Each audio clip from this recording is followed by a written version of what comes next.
UGC net yoga second paper. हम उपनिषद के संपूर्ण 10 उपनिषद जो यूनिट 2 में है उसको हमें क्विक एक साथ अलग अलग फैक्ट्स जितने भी डेटा है उनको हम रिवीजन करेंगे, उसको याद करेंगे। सबसे पहले उपनिषद की उत्पत्ति किससे हुई है? उप प्लस नी प्लस स से। इसके बारे में डिटेल में हम बता चुके हैं, हमें खाली रिव्यू कर रहे समरी के रूप में कि उपनिषद शब्द का व्युत्पत्ति किससे होती है? उप प्लस नी प्लस सत से होती है। इसको याद रखेंगे। प्रस्थान त्रय में क्या क्या आता है? गीता, ब्रह्मसूत्र, उपनिषद। ये क्वेश्चन एक बार पूछा गया ऑलरेडी, मतलब यूजीसी नेट के एग्जाम में पूछे गए थे कि प्रस्थान त्रय में क्या क्या इंक्लूड होता है।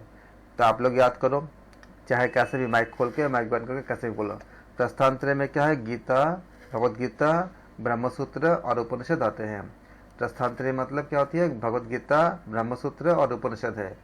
प्रस्थान त्रय मतलब क्या हुआ? भगवद गीता, ब्रह्मसूत्र और उपनिषद है। प्रस्थान त्रय में क्या होता है? भगवद गीता, ब्रह्मसूत्र और उपनिषद आते हैं।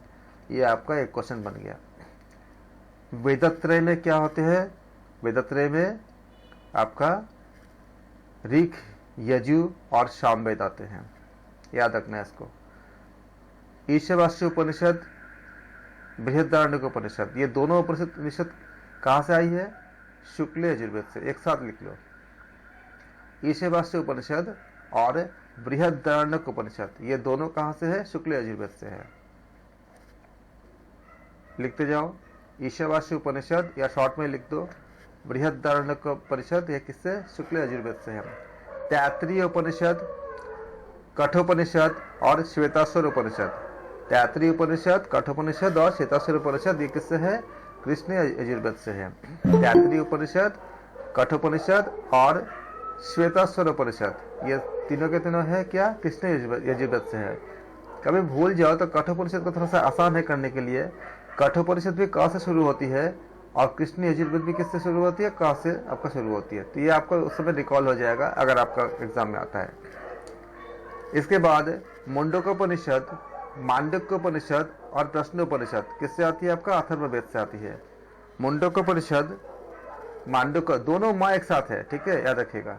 मुंडक और मांडुक और प्रश्नोपनिषद किससे है? अथर्ववेद से है। इससे आपको कौन से उपनिषद किस वेद से आती है ये आपको याद करने में थोड़ी सी आसानी हो जाएगी। छांदोग्योपनिषद और केनोपनिषद किससे है? सामवेद से है। क्योंकि इसमें से कोई प्रश्न पूछे जाते हैं कि कौन से उपनिषद किस वेद से है, तो आप इसको याद रखेंगे। ऐत्रेय उपनिषद ऋग्वेद से संबंधित क्या एकमात्र उपनिषद है? तो ऋग्वेद से संबंधित अगर एकमात्र उपनिषद का नाम पूछा जाएगा तो क्या बोलोगे आप? ऐत्रेय उपनिषद।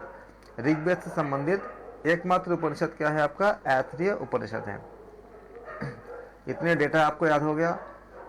आप एक क्वेश्चन को तो उम्मीद कर सकते हो, एक या दो क्वेश्चन, इतने जितना आपने अभी 5-6 लाइन 5-6 लाइन जो आपने 7-8 लाइन जो आपने किया, आपने कम से कम 1-2 क्वेश्चन का आप उम्मीद इससे कर सकते हो कि इस सबको आएगा या कैसे भी आ सकता है। फिर आपका प्रज्ञान ब्रह्म, ऐत्रेय उपनिषद, ऋग्वेद।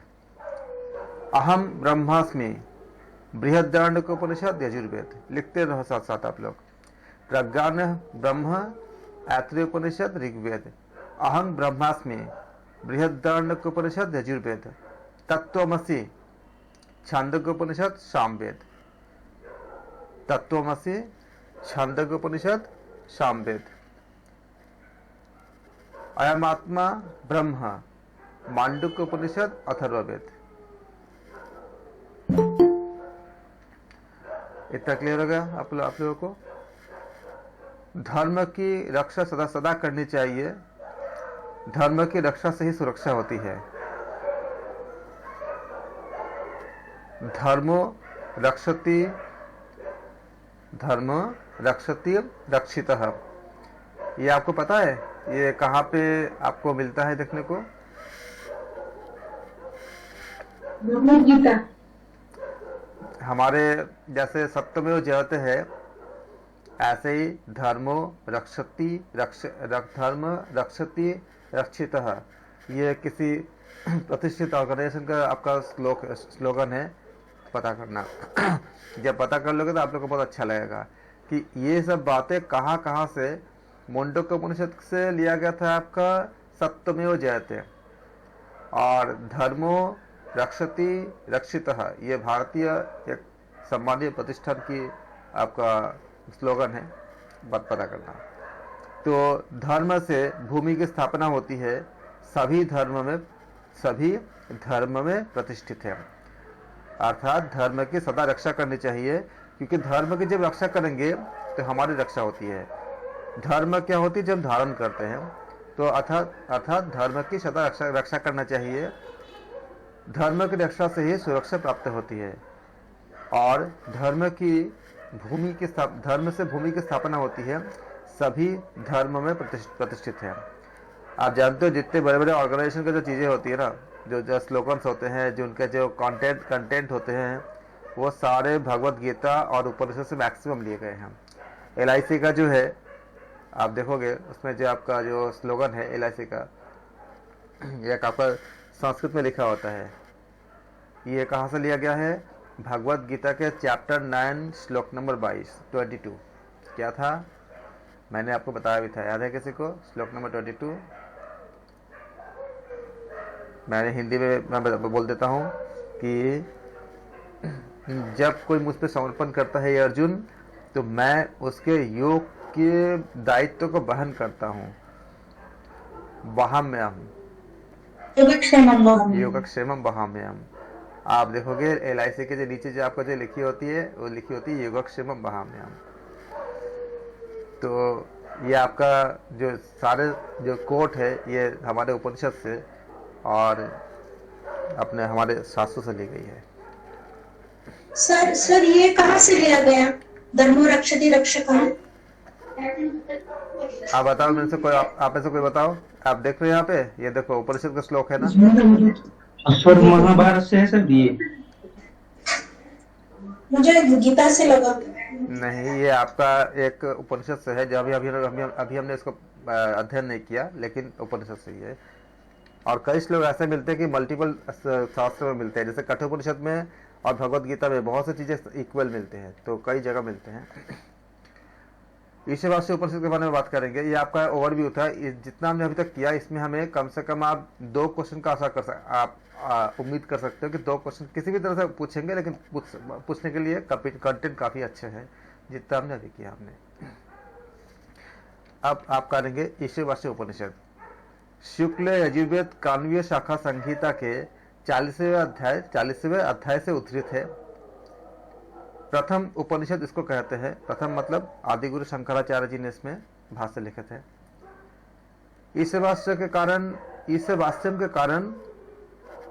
ईशावास्य उपनिषद नाम पड़ा, और ये आपका क्वेश्चन बन गया।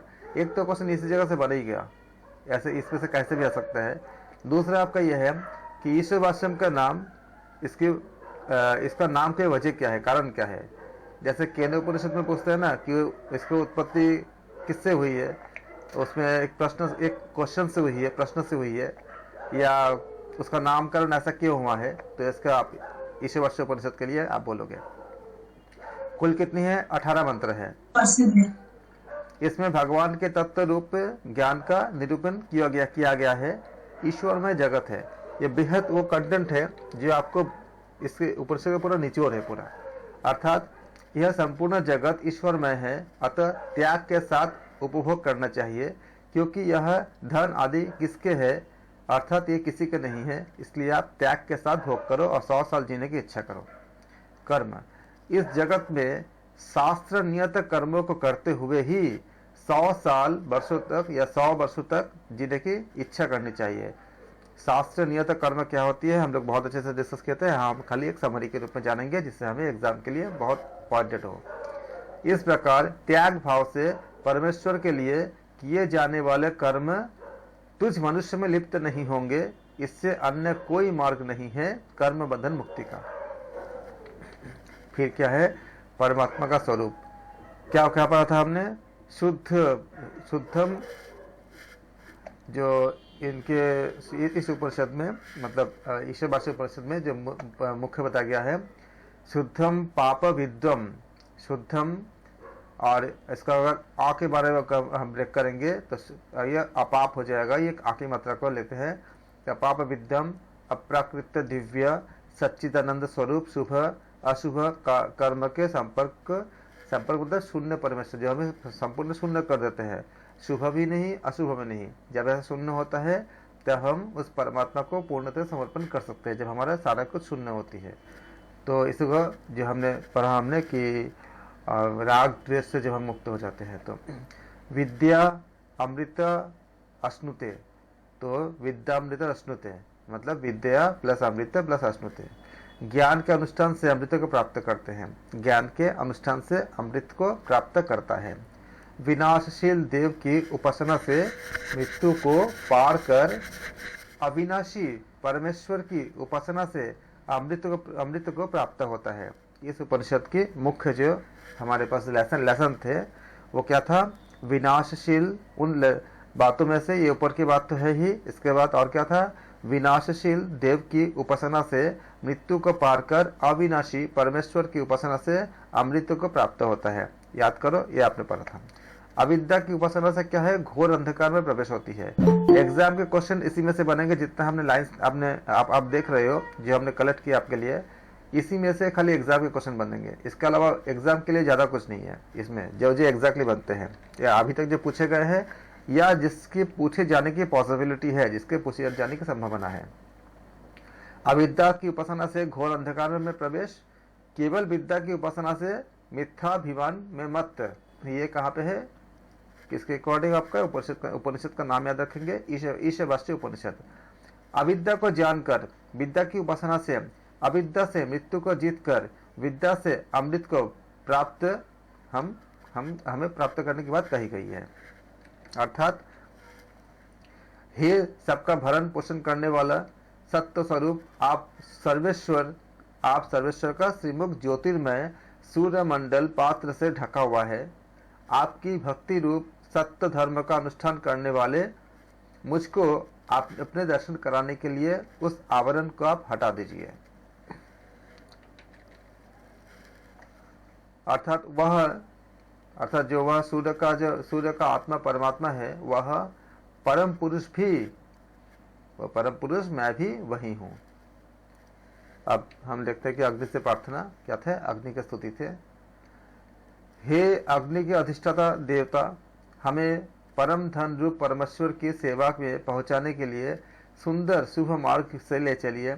हे देव, संपूर्ण कर्मों को जानने वाले हमारे मार्ग के प्रतिबंधक पापों यानी कि पापों को आप दूर कर दीजिए। आपको बार बार नमस्कार, ओम शांति।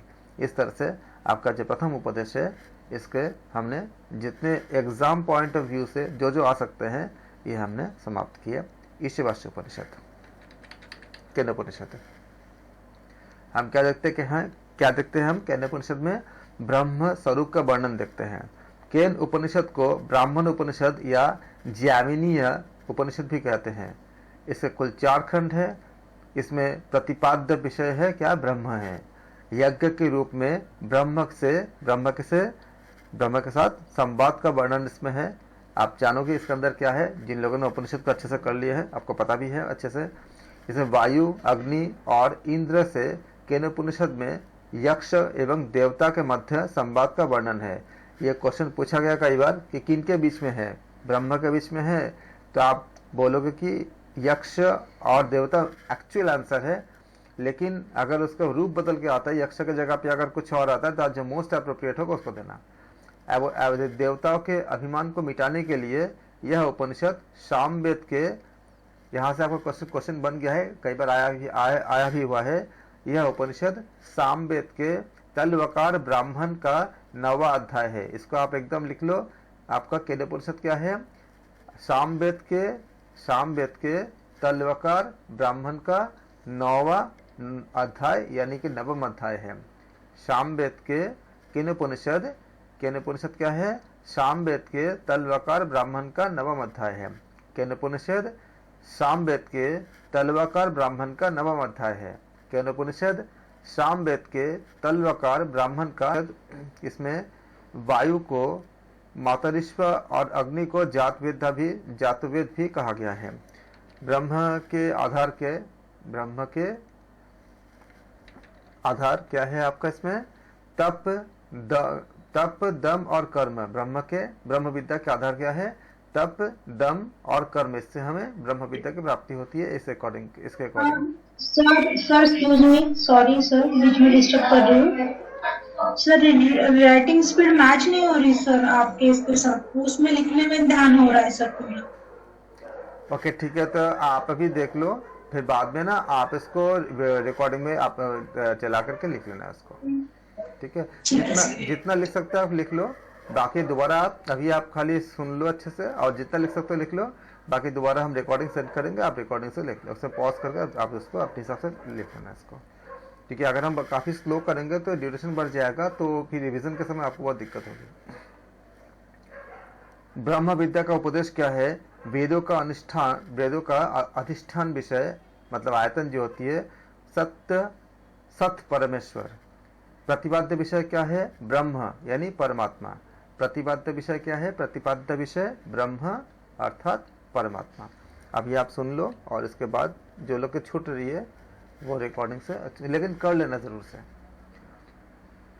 जिसका यह मानना है कि ब्रह्म जानने में नहीं आता, जिसका यह मानना है कि ब्रह्म जानने में नहीं आता, उसका वह जाना हुआ है, यानी कि वह ब्रह्म को जानता है, क्योंकि उनके अंदर अहंकार नहीं है। जिसका यह मानना है कि ब्रह्म मेरा जाना हुआ है, वह ब्रह्म को नहीं जानता। जानने का अभिमान रखने वालों के लिए वह ब्रह्म जाना हुआ नहीं है। जिनमें ज्ञातापन का अभिमान नहीं है, उनका ब्रह्म जाना हुआ है, अर्थात जिनमें अहंकार नहीं है वो ब्रह्म को जानते हैं। अर्थात यदि इस मनुष्य शरीर ने परब्रह्म को जान लिया, अर्थात यदि इस मनुष्य शरीर ने परब्रह्म को जान लिया, जिस समय वो जान लेता है तो वे सुंदरतम होते हैं, वो कुशल होते हैं। ब्रह्म प्राप्ति आदि वैदिक दृष्टांत में क्या है? बिजली का चमकना, अर्थात ये क्षणस्थायी है। उसी प्रकार ब्रह्म की झलक क्या है? नेत्रों का झपकना जैसे है, तुरंत आपका जो है उसके हमारे हृदय के अंदर, मतलब हमारे अंदर वो भाव आ जाती है, बहुत ही अल्प समय में जिनको प्राप्त होते हैं। अर्थात मन ब्रह्म के समीप जाता हुआ प्रतीत होता है, तथा ब्रह्म को निरंतर अतिशय प्रेम पूर्वक स्मरण करता है।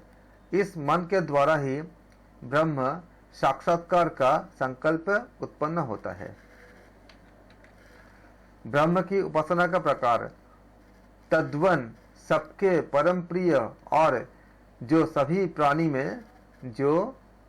प्राणी मात्र की अभिलाषा का विषय के रूप में ऐसे भाव से ब्रह्म की उपासना करनी चाहिए कि सबके परम प्रिय और जो सभी प्राणी मात्र की अभिलाषा का, और अभिलाषा के रूप में हम कह सकते हैं, अभिलाषा का विषय के रूप में ऐसे भाव है, अर्थात कि हर एक में ब्रह्म है। जितने भी हम अपने खुद को आसपास जितने भी है, वो सारे के सारे के है, इसमें सब में क्या है? ब्रह्म की ही हम रूप देखते हैं। इसके लिए कहा गया कि सबके परम प्रिय और जो भी प्राणी मात्र की अभिलाषा का विषय के रूप में ऐसे भाव से ब्रह्म की उपासना करनी चाहिए। ब्रह्म उपासना का फल सभी प्राणी उस मनुष्य को सब ओर से हृदय से चाहते हैं, अर्थात वह प्राणी मात्र का प्रिय हो जाता है, क्योंकि ब्रह्म की जो ऊर्जा है, जो वाइब्रेशन है, उस वाइब्रेशन से सब कोई आकर्षित हो जाते हैं, उनको उस तरंगों से, उस ऊर्जा से। तो क्या कहते हैं? प्राणी मात्र का ही वो प्रिय हो जाते हैं। जैसे कि विवेकानंद जी जहाँ भी जाते थे, या रामकृष्ण परमहंस देव, या जो हमें महान जो योगी जन हुए थे हमारे धरती पे, जैसे भगवान बुद्ध, तो वो जहाँ भी जाते थे उनके जो ऑरा, उनके जो ऊर्जा है, वो ऊर्जा सबको अपने तरफ खींच लेते थे। तो जब खींचते हैं तो प्राणी मात्र का क्या होता है? वो प्रिय हो जाते हैं। अर्थात उस रहस्यमयी ब्रह्म विद्या की तपस्या, मन, इंद्रियों का नियंत्रण और कर्तव्य पालन, ये तीनों आधार है। वेद उस विद्या के संपूर्ण अंग है। वेद उस विद्या के संपूर्ण अंग है। सत्य स्वरूप परमेश्वर उनका अधिष्ठान प्राप्तव्य है। सत्य स्वरूप परमेश्वर उनका अधिष्ठान प्राप्तव्य है। जो मेन डेटा जो फैक्ट था एग्जाम्स के लिए, इसका आपने केनोपनिषद के लिए आपने प्राप्त कर लिया, और इसके ज़रिए आपको इनके जो मेन जो इसमें बाकी तो आप पढ़े ही हो, इसमें जैसे कुछ चीज़ें आपको और भी आप जोड़ लेना, ऐड कर लेना कि यह एक प्रश्न से शुरू होती है, प्रश्न क्या होता है, और इसमें बाकी जो जैसे देवताओं के नाम और उमा के कथोपकथन, इन सब के बारे में जो आप थोड़ा हमने जो बात किया था उसको आप इसे जो ऐड कर लेना। कठोपनिषद, इसमें यम नचिकेता का संवाद के रूप में परमात्मा तत्व और आत्म तत्व का निरूपण है। यह कृष्ण यजुर्वेद की कठ शाखा के अंतर्गत है। इसमें 2 अध्याय है एवं प्रत्येक में 3-3 वल्लियां हैं। यम ने नचिकेता को 3 वरदान मांगने को कहा। यह आपका एक प्रश्न बन जाती है कि 3-3 कितने कितने वल्लियां है, और यह पूछे जाते हैं कि कठोपनिषद में अध्याय को क्या कहा गया है, क्या नाम, जैसे इसमें वल्ली कहा गया है तो वल्ली कहीं पे कुछ और किसी और ग्रंथों में का नाम किसी और तरह से हम देखते हैं। जैसे हमने देखा कि तैत्तरीय उपनिषद है या बाकी हाँ जी, आप हमने देखा कि प्रश्न उपनिषद है। ऐसे अलग अलग क्या होती है, उसमें जो चैप्टर्स के नाम अलग अलग कही जाती है। तो इसमें कठोपनिषद में क्या है, इसमें वल्ली कहा गया है। ये प्रश्न पूछे भी गए हैं, आप इसका याद रखना। यम ने नचिकेता को कितने 3 वरदान मांगने को कहा, इसको याद रखेंगे। पहले वरदान में क्या था, प्रथम, यहाँ वर मतलब वरदान है, ठीक है। प्रथम वर मतलब प्रथम वरदान, पिता की प्रसन्नता, पिता का क्रोध शांत हो। ये प्रश्न आ चुका था कि उनका किस वर में क्या मांगे थे, किस वरदान में क्या मांगे थे। द्वितीय वरदान स्वर्ग प्राप्ति का मार्ग अर्थात स्वर्ग प्राप्ति के साधन के रूप में अग्नि विद्या का उपदेश। इस अग्नि विद्या के ऊपर प्रश्न आ चुका था। तृतीय वरदान आत्मा का ज्ञान, मरने के बाद भी मृत्यु के पश्चात क्या होता है। और इसके बाद जो 3 ही वरदान थे, अगर प्रश्न ऐसा आ जाए कि कुल कितने वरदान दिए गए थे, तो आप बोलोगे कुल 4 वरदान दिए गए थे। चौथा वरदान यमराज जी ने स्वयं संतुष्ट होकर, बहुत स्वयं खुश होकर दिए थे। चौथा वरदान नचिकेता अग्नि से जानी जाएगी, जो स्वर्ग प्राप्ति की जो विद्या थी, अग्नि विद्या। अग्नि विद्या का फल क्या है, अनंत शांति, मृत्यु के पाशों को तोड़कर स्वर्गलोक में आनंद, ये था। फिर वित्त धन का परिणाम, धन संपत्ति से मनुष्य कभी तृप्त नहीं हो सकता। जीवन यात्रा के 2 मार्ग, ये 2 मार्ग के ऊपर प्रश्न पूछे गए हैं। एक क्या, श्रेय मार्ग। श्रेय मार्ग क्या होती है, जो हमें उत्थान का यानी ब्रह्म ज्ञान का जो मार्ग होती है, ये कल्याणकारी मार्ग भी कहते हैं इसको। और एक होती है प्रिय मार्ग। प्रिय मार्ग किसे कहते हैं, जो प्रिय लगती है, जो अच्छी लगती है, जो मन को सुहाता है कि हाँ ये अच्छी है। जैसे कि हम जो हमें सामान्य संसार लोगों के लिए, मतलब हमारे जैसे जो सामान्य जो आज के युग के जो हम जो मतलब जो संसार के जो भोग वासना में हम जो अच्छे लगते हैं जो चीज़ें, उसको कहते हैं प्रिय मार्ग कहते हैं। और श्रेय मार्ग किसे कहते हैं, जो भगवत प्राप्ति के लिए आध्यात्मिक मार्ग जो होती है, आध्यात्मिक मार्ग को जो भगवत प्राप्ति के लिए होती है, उसको कहते हैं हम लोग कल्याणकारी मार्ग यानी श्रेय मार्ग। और जो सांसारिक मार्ग होती है उसको कहते हैं प्रिय मार्ग। इस जीवात्मा के हृदय रूपी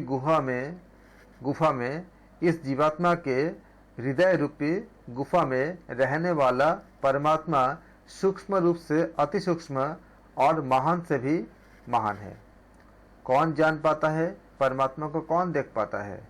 कामना रहित व चिंता रहित विरला साधक परमेश्वर की कृपा से ही देख पाते हैं। आश्चर्य वक्ता कुशल अर्थात ब्रह्म ज्ञान का उपदेश करने वाले दुर्लभ होते हैं। ब्रह्म ज्ञान का उपदेश करने वाले दुर्लभ है, और ज्ञान पाने की जिज्ञासा करने वाले भी, जिनको ज्ञान प्राप्त करने की इच्छा हो, करने वाले भी दुर्लभ ही है। और ज्ञान पाने की जिज्ञासा करने वाले भी दुर्लभ ही है। परमात्मा प्राप्ति के साधन रूप क्या क्या है, आप इसको फिर से लिखेंगे। जीवात्मा रथ का स्वामी, शरीर रथ, बुद्धि सारथी, मन लगाम, इंद्रिया घोड़े, विषय घोड़ों के विचरण का मार्ग, शरीर मन इंद्रिया इन सबके साथ रहने वाला जीवात्मा ही भोक्ता होता है। इसमें से आपका कठोपनिषद में अगर प्रश्न आएंगे तो एक क्वेश्चन तो आपके इसमें से पन्ना 100 लगभग बता रहा हूँ कि अप्रोक्सीमेटली बनती ही है ये खाली इस फैक्ट से। जब का कोई कठोपनिषद से प्रश्न जब पूछे जाते हैं तो इसमें बहुत इंपॉर्टेंट पार्ट होती है, इनमें से कोई एक आ जाता है, कहीं बहुत बार आया भी हुआ है, हमने एमसीक्यूज भी किए इसके ऊपर। उठो जागो, श्रेष्ठ महापुरुषों को पाकर उनके पास जाकर उस परब्रह्म परमेश्वर का जान लो, क्योंकि त्रिकालज ज्ञानी जन उस तत्व ज्ञान के मार्ग को धूरे की तीक्ष्ण की हुई दुस्तर धारा के सदृश दुर्गम बताते हैं। उठो जागो, ये बात और किसने कहा था आपको पता है? ये तो हमने यहाँ स्वामी विवेकानंद उन्होंने और भी बताया था इसमें, उठो जागो तब तक मत रुको जब तक कि लक्ष्य को प्राप्त न हो जाए। ये लक्ष्य का अगर आप ब्रह्म प्राप्ति क्या है तो यहाँ भी आप कर सकते हो कि उसी उद्देश्य से बताया गया था। एग्जैक्टली बिल्कुल सही। तो वेदांत के अत्यंत बहुत बड़े मतलब प्रकांड ज्ञाता, बहुत ज़्यादा बड़े मतलब विद्वान, प्रकांड विद्वान थे उन्होंने। उठो जागो, श्रेष्ठ महापुरुषों को पाकर उनके पास जाकर उस परब्रह्म परमेश्वर को जान लो, क्योंकि त्रिकालज ज्ञानी जन उस तत्व ज्ञान के मार्ग को धूरे की तीक्ष्ण की हुई दुस्तर धारा के सदृश दुर्गम बताते हैं। मनुष्य के भटकने का कारण स्वयं प्रकट होने वाले परमेश्वर ने समस्त इंद्रियों के द्वार बाहर की ओर जाने वाले ही बनाए हैं। क्या है?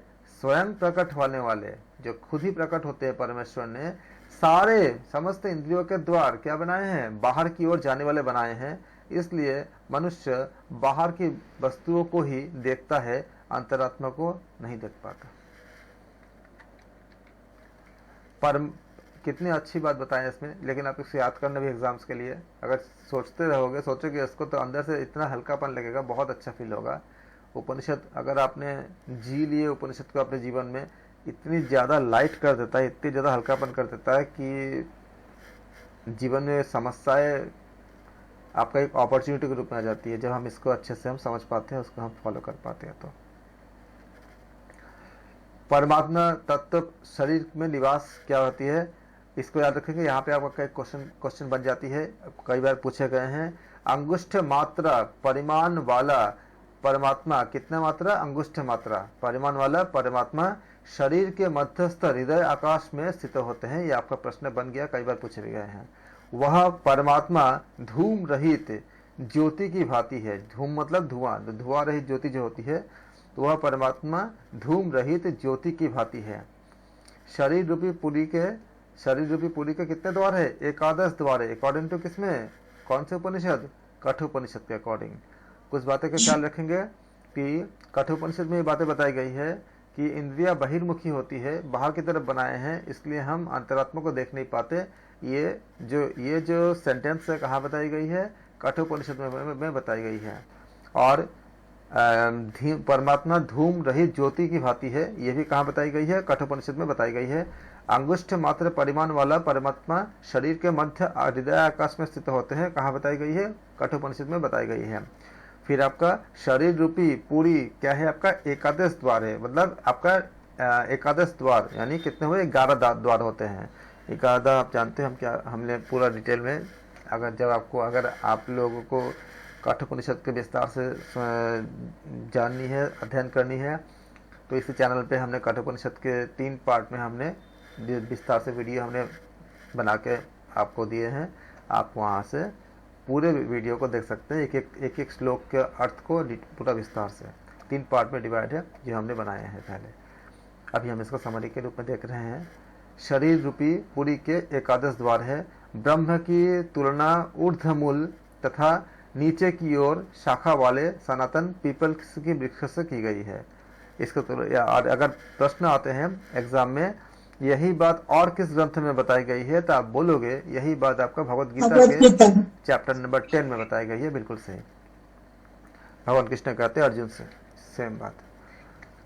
अर्थात मन के सहित पांच ज्ञानेंद्रिय भली भांति स्थिर हो जाती है और बुद्धि भी किसी प्रकार की चेष्टा नहीं करती। उस स्थिति को हम क्या कहते हैं? परम गति। योगियों के परम गति कहते हैं। मन सहित पांच इंद्रियां भली भांति स्थिर हो जाती हैं और बुद्धि भी किसी प्रकार की चेष्टा नहीं करती। उस स्थिति को हम क्या कहते हैं? परम गति कहते हैं। उन इंद्रियों की स्थिर धारणा को ही योग मानते हैं। उन इंद्रियों की स्थिर धारणा को ही क्या होते हैं? योग मानते हैं, क्योंकि उस समय साधक प्रमाद रहित हो जाता है। इंद्रियों की स्थिर धारणा को योग कहते हैं। किस ग्रंथ के अनुसार? कठोपनिषद के अनुसार। ये प्रश्न आए हैं और ये प्रश्न आते हैं और भी हो सकता है कि घुमा के आ जाए, लेकिन आप याद रखना, इंद्रियों की स्थिर धारणा को योग कहते हैं। योग की एक परिभाषा में इंद्रियों की स्थिर धारणा को योग कहते हैं, योग मानते हैं। यह किस ग्रंथ से है? यह बोलेंगे कठोपनिषद से है, क्योंकि जब इंद्रियां स्थिर धारणा की हो जाती है तब वह साधक प्रमाद रहित हो जाता है। योग उदय और अस्त होने वाला है, यह उनके लिए है। तो आप इसको याद रखेंगे। और ऐसा क्वेश्चन पूछे जाते हैं, उस समय हमें कभी कभी अगर याद नहीं आता है तो हम सोचते रह जाते हैं। इसीलिए इन बात को मैं बार बार रिपीट कर दे रहा हूं आपको कि आप जब वीडियो देखोगे या लिखोगे तो इसको हाईलाइट करके लिख लेना। इंद्रियों की स्थिर धारणा को ही हम योग कहते हैं, यह योग मानते हैं। यह कठोपनिषद में वर्णन बताया गया है। वह अवश्य है, इस प्रकार कहने वालों के अतिरिक्त दूसरे को कैसे मिल सकता है? अर्थात वह अवश्य है, ऐसा मानने वालों को ही परमात्मा की प्राप्ति संभव है, अन्य को नहीं, अकॉर्डिंग टू कठोपनिषद। वह अवश्य है, इस प्रकार निश्चय पूर्वक ग्रहण करना चाहिए, अर्थात परमात्मा के अस्तित्व का दृढ़ निश्चय करना चाहिए। तदनंतर तत्व भाव से ही उसे प्राप्त करना चाहिए। इन दोनों प्रकार में वह अवश्य है। इस प्रकार हमें निश्चय पूर्वक परमात्मा की सत्ता को स्वीकार करने वाले साधक के लिए परमात्मा का तात्विक स्वरूप अपने आप शुद्ध हृदय में प्रत्यक्ष हो जाता है। हम रेकमेंड करते हैं कि आप पूरे वीडियो सारे जितने उपनिषद है उसका विस्तार से पहले अध्ययन कर लीजिए, अगर आपके पास समय है, संभव हो। ये तब आपका ये वीडियो आपका एक समरी के रूप में बहुत हेल्प करेगा। चैनल पे सारे वीडियोस मौजूद हैं। आप अपने पाठ्य पुस्तक से या हमारे जितना PDF हम दिखा रहे हैं कंटेंट से, आप कैसे भी उसको डिटेल को अगर करना चाहेंगे तो डिटेल करने के बाद फिर आप इनको अगर याद करने की कोशिश करेंगे तो आपको अच्छे से याद हो जाएगा और एग्ज़ाम में आप भूलेंगे नहीं, बहुत अच्छे से आप इसको कर पाओगे। प्रश्न उपनिषद प्रश्न अभी तक हमने जितना किया, इससे आपको यह मदद मिलेगा कि उपनिषद में जो बातें बताई गई है वो आपको एक दूसरे के साथ मिक्सअप ना हो, उसको अलग करने के लिए कोशिश था ये कि आप लोग अलग अलग उसको याद रख सको। ये वो छोटे में है और आपको अलग अलग याद रखने में काफ़ी मदद करेगा। प्रश्न उपनिषद में अथर्ववेद के पिपलार्थ शाखीय ब्राह्मण के भाग के अंतर्गत आते हैं। ये यहाँ से आपका एक प्रश्न का कंटेंट कंप्लीट होता है। प्रश्न उपनिषद अथर्ववेद के पिपलार्थ शाखीय ब्राह्मण भाग के अंतर्गत आता है। प्रश्न उपनिषद अथर्ववेद के पिपलाद शाखीय ब्राह्मण भाग के अंतर्गत आता है। प्रश्न उपनिषद अथर्ववेद के पिपलाद शाखीय ब्राह्मण भाग के अंतर्गत आता है। आप लोगों को शायद याद हो चुका होगा अभी तक। ये प्रश्न आपका बन गया, आपका मतलब तो पूरा बनता है क्वेश्चन। यहाँ से एक प्रश्न ये भी आते हैं कि किनके पास किन्होंने पूरा इस प्रश्न उपनिषद के ऋषि कौन थे? तो इसमें पिपलाद ऋषि ने 6 ऋषियों के ने पिपलाद ऋषि से, इसमें महर्षि पिपलाद से 6 ऋषियों ने प्रश्न पूछे थे। तो किनसे प्रश्न पूछे थे? महर्षि पिपलाद से। ये नाम पूछे गए हैं और आप याद रखोगे कि महर्षि पिपलाद जी थे, जिनसे ऋषि पिपलाद से 6 ऋषियों ने प्रश्न पूछे थे। इनका नाम प्रश्न उपनिषद पढ़ा क्योंकि इसमें प्रश्न के उत्तर दिए गए हैं। इसमें क्या क्या बताए गए हैं? सृष्टि की उत्पत्ति और उसके कारण के विषय में प्रश्नोत्तर है। सृष्टि की उत्पत्ति और उसके कारण के विषय में क्या है, प्रश्नोत्तर है। प्रश्नोत्तर के बारे में बात करेंगे। प्रश्न 1 किसने दिया था? कबंदी कात्यायन, अर्थात किस प्रसिद्ध कारण से यह संपूर्ण प्रजा नाना रूपों में उत्पन्न हुए हैं। किस प्रसिद्ध कारण से यह संपूर्ण प्रजा नाना रूपों में उत्पन्न हुई है, यह आपका प्रश्न है। अगर ये प्रश्न उठा के अगर आपको एग्जैक्टली दे देते हैं और पूछते हैं ये कौन से प्रश्न संख्या है, तो आप इसका याद रखेंगे।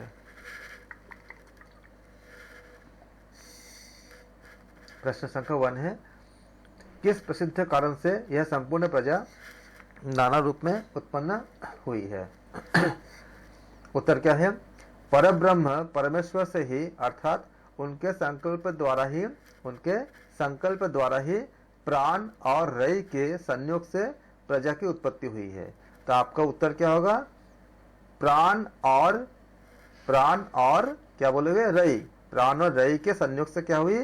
प्रजा मतलब क्या हुआ? जो पॉपुलेशन है, जो आपका सृष्टि है, उसकी उत्पत्ति हुई है। तो प्रश्न क्या था कि संपूर्ण प्रजा नाना रूपों में कैसे उत्पन्न हुई है, किस कारण से उत्पन्न हुई है, वो कौन से प्रसिद्ध कारण था? तो कारण क्या था?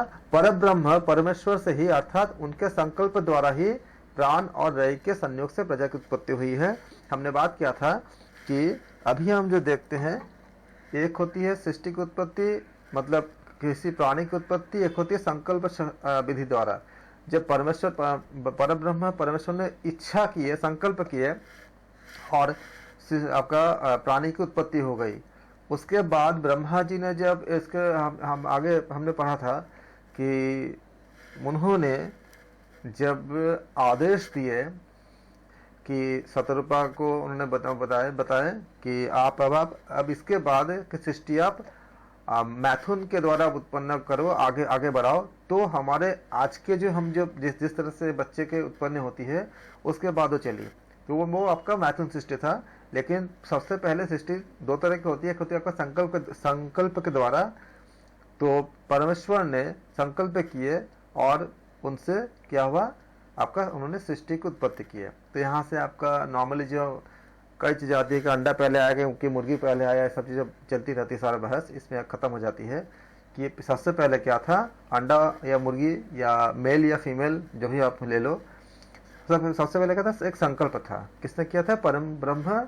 परब्रह्म परमेश्वर ने संकल्प किए थे और उन्होंने उनके संकल्प के द्वारा प्राण और रई के संयोग से क्या किया, उन्होंने प्रजा की उत्पत्ति की है, मतलब जो सृष्टि की उत्पत्ति की है। उसके बाद ब्रह्मा जी ने बताया कि आगे के जीवन कैसे चलानी है, मतलब आगे के संतान कैसे उत्पन्न करनी है। उसके बाद ये प्रोसेस आया, वो मेथड आया। प्राण सबको जीवन प्रदान करने वाली समष्टि जीवनी शक्ति ही प्राण होते हैं। प्राण क्या है? चेतना है। तो प्राण क्या है? चेतना है। ये आप इसको अलग से जान लेना, अगर एग्जाम में आता है कि प्राण है क्या। प्राण क्या है? चेतना है। अकॉर्डिंग टू कौन से उपनिषद? प्रश्न उपनिषद। सूर्य ही प्राण है, समस्त जीवों का प्राण सूर्य है। वैश्वानर अग्नि और विश्वरूप अग्नि या विश्वरूप प्राण, वैश्वानर अग्नि और इसको विश्वरूप प्राण कहते हैं। किसके बराबर है? ये सूर्य है। सूर्य लोक ही प्राणों का केंद्र है। अकॉर्डिंग टू प्रश्न उपनिषद सूर्य लोक ही क्या है? प्राण का केंद्र है। किनके अकॉर्डिंग? प्रश्न उपनिषद के अनुसार। प्रश्न उपनिषद के अनुसार संवत्सर ही प्रजापति है। प्रश्न उपनिषद के अनुसार संवत्सर ही प्रजापति है। उसमें उत्तरम आयन यानी उत्तरायण ही प्राण होते हैं। प्रश्न उपनिषद के अनुसार जो सूर्य लोक का मार्ग है। तो प्रश्न उपनिषद के अनुसार क्या है? उत्तरायण ही प्राण है, जो क्या है आपका सूर्य लोक का मार्ग है। इसको याद करिएगा। मास ही प्रजापति है, शुक्ल पक्ष ही प्राण है। प्रश्न उपनिषद के अनुसार मास ही प्रजापति है, शुक्ल पक्ष ही प्राण है। प्रश्न उपनिषद के अनुसार, क्योंकि उपनिषद का नाम याद रखना बहुत जरूरी है, इसलिए मैं बार बार उपनिषद का नाम आपको रिमाइंडर दे रहा हूँ, बता रहा हूँ। आप लोग भी इसका ऐसे याद करोगे ताकि आप मिक्सअप न करो। दिन ही प्राण है। किसके अनुसार? प्रश्न उपनिषद के अनुसार। प्रश्न उपनिषद के अनुसार क्या बताया गया है? प्राण क्या है? दिन है। आप ऐसा कर सकते हो, मैंने लिखवाया भी था जब मैं उपनिषद जब हम बात कर रहे थे। आप प्राण हेडिंग दो और इसके बाद प्राण, जैसे इसमें एक जगह क्या बोला है, उत्तरायण ही प्राण है, तो उत्तरायण लिख लो कॉमा दे करके, दिन ही प्राण है, दिन लिख लीजिए। फिर इसी तरह से आप सारा को लिख लेंगे तो आपको एक लाइन पे और छोटे में हो जाएगा आपका। ये प्राण परमात्मा से उत्पन्न होता है, ये प्राण परमात्मा से उत्पन्न होता है। यह प्राण स्वयं को 5 भाग में विभाजित करता है। अगर ये कहा जाए प्राण की उत्पत्ति कहाँ से होता है, तो आप बोलोगे प्रश्न उपनिषद के अनुसार ये प्राण कहाँ से उत्पन्न होती है? परमात्मा से ही उत्पन्न होती है। ये प्राण स्वयं को 5 भागों में विभाजित करता है। क्या क्या? सूर्य प्राण क्या है आपका? मुख, नासिका, स्रोत और नेत्र। नेत्र में क्या है आपका? आपका क्या बोलोगे? मुख्य, नासिका, स्रोत और नेत्र में, इससे कहाँ तक? नासिका से होते हुए कहाँ तक? हृदय तक है। यह प्राण का पूरा क्षेत्र है जहाँ पे काम करते हैं प्राण। कहाँ से? इसको आप ऐसा भी कह सकते हो कि जैसे हमारे आपका हृदय के ऊपर का जितना पार्ट है, ये यहाँ पे क्या है? आपका प्राण का पूरा राज्य है।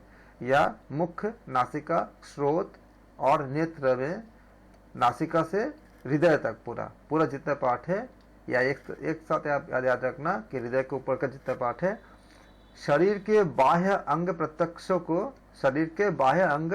को पुष्ट करता है। ये क्या है आपका? प्राण, सूर्य कहते हैं इसको। फिर पृथ्वी क्या है आपका? अपान। चाहे सूर्य बोल दे या प्राण बोल दे, पृथ्वी कहा जाए या अपान कहा जाए, प्रश्न उपनिषद के अनुसार गुदा और उपस्थ में होना चाहिए। गुदा और उपस्थ में शरीर के बाह्य आकार को धारण करने की शक्ति दे देता है। अपान क्या करता है? गुदा और उपस्थ में शरीर के बाह्य आकार को, इसको उपस्थ कर लेना, आप कर लेना। उपस्थ में शरीर के बाह्य आकार को क्या करता है? धारण करने की शक्ति देता है। आकाश मतलब समान भी कहते हैं इसको, समान प्राण। शरीर के मध्य भाग में स्थित होते हैं। कौन से प्राण किस जगह होते हैं, इसके ऊपर प्रश्न पूछे जाते हैं, पूछे जाने की संभावना बहुत ज्यादा है। तो आप बोलोगे पहले प्राण कहाँ रहते हैं, आपको क्लियर हो गया। अपान कहाँ रहते हैं, यह भी आपको क्लियर हो गया। समान कहाँ रहते हैं? शरीर के मध्य भाग में, शरीर के बाहरी अंगों प्रत्यंगों को अवकाश देकर इसकी क्या करता है? इसकी रक्षा करता है। शरीर में अवकाश यानी स्पेस देता है, यानी आपका गैप देता है। अन्न को समस्त शरीर में पहुंचाते हैं। ये आपका पूरा कार्य लिख लीजिएगा। वायु मतलब व्यान, हृदय में संपूर्ण शरीर में शरीर के बाह्य अंग प्रत्यंगों को चेष्टाशील करता है और शांति प्रदान करता है। त्वचा इंद्रियों को स्पर्श ज्ञान कराने में सहायक होता है। कौन? व्यान। हृदय में संपूर्ण शरीर के बाह्य अंग प्रत्यंगों को चेष्टाशील क्रियाशील करता है और शांति प्रदान करती है। त्वचा इंद्रियों को स्पर्श ज्ञान कराने में सहायक है। अग्नि तेज, उदान सुषुम्ना में क्या होते हैं? अग्नि तेज क्या होती है आपका? अग्नि या तेज मतलब उदान सुषुम्ना में हृदय से मस्तिष्क तक शरीर की जो उष्णता होती है, जो हीट होती है, उसको क्या करता है? वो बनाए रखता है, तभी वो अग्नि या तेज कहलाते हैं। हृदय में 101 नाड़ियां है। हम कठोपनिषद से थोड़ा सा वहाँ पे नाड़ियों की संख्या भी याद रखिएगा। हृदय में 101 नाड़ियां है। 100 नाड़ियों में जो 100 भागों में, हृदय में क्या लिखोगे? सबसे पहले आपके यहीं से प्रश्न बन जाती है कि हृदय में कितना नाड़ियां होती है? 101 अकॉर्डिंग टू प्रश्न उपनिषद। उसके बाद प्रश्न उपनिषद में क्या बताया गया है? 100 नाड़ियों में जो 100 भागों में बटकर 72,000 भागों से बटकर संपूर्ण रूप से मल्टीप्लाई करो, कितना आ जाएगा? 72 करोड़ नाड़ियों के रूप में शरीर में फैली होती है। इसी में व्यान वायु क्या होता है? विचरण करती है। एक नाड़ी अर्थात सुषुम्ना में उदान विचरण करता है, जिसमें ही हमारे कर्मों का संचय रहता है। तो हमारे कर्मों का संचय कहाँ रहता है? उदान वायु में रहता है। रई स्थूलभूत, रई क्या होता है? स्थूलभूत समुदाय ही रई होता है। रई शक्ति और आकृति है। रई क्या है? शक्ति और आकृति है। इसके बाद आप मतलब रई को हेडिंग दीजिएगा। रई क्या क्या है? स्थूलभूत है, कॉमा दे करके, समुदाय है, कॉमा दे करके, शक्ति और आकृति है, कॉमा दे करके, अर्थात चंद्रमा ही रही है। तो इसको आप लिखोगे इसको, क्योंकि इनमें से कोई भी लगा सकता है। रई मूर्त अमूर्त, पृथ्वी जल अग्नि वायु आकाश, ये अमूर्त में आता है। मूर्त में क्या आता है? पृथ्वी जल अग्नि। अमूर्त में क्या आता है? वायु और आकाश। इसका आप लोग याद रखना। अमूर्त में क्या क्या आता है? वायु आता है और आकाश आता है। देखने और जानने में आने वाली सभी वस्तुएं रही है। तो देखने और जानने में आने वाली सारी वस्तु क्या होती है? आपका रई है। यानी कि जो स्थूल तत्व को पुष्ट करता है, जो स्थूल तत्व को पुष्ट करता है वह चंद्रमा रई है। और हमने बात किया था कि भगवत गीता के चैप्टर नंबर 15 में बताया गया है, भगवान कृष्ण कहते हैं कि हे अर्जुन, भगवान नारायण कहते हैं कि मैं ही चंद्रमा के द्वारा वनस्पतियों को पुष्ट करता हूँ, उन्होंने बताया है। तो आप पढ़ना, चैप्टर 15 पढ़ना, सब मिलेगा आपको, बहुत अच्छे से मिलेंगे। देखने और जानने में आने वाले सभी वस्तुएं रई है, स्थूल तत्व को पुष्ट करता है, चंद्रमा भी रई है। इसको आप लोग रई के लिए लिख लोगे। संवत्सर में दक्षिण आयन ही रई है। तो रई में क्या करना लिखोगे आप? दक्षिण आयन भी लिखोगे। दक्षिण आयन कहते हैं इसको। जो चंद्रमा का लोक कहलाता है, दक्षिण मार्ग पितृयान मार्ग भी कहते हैं।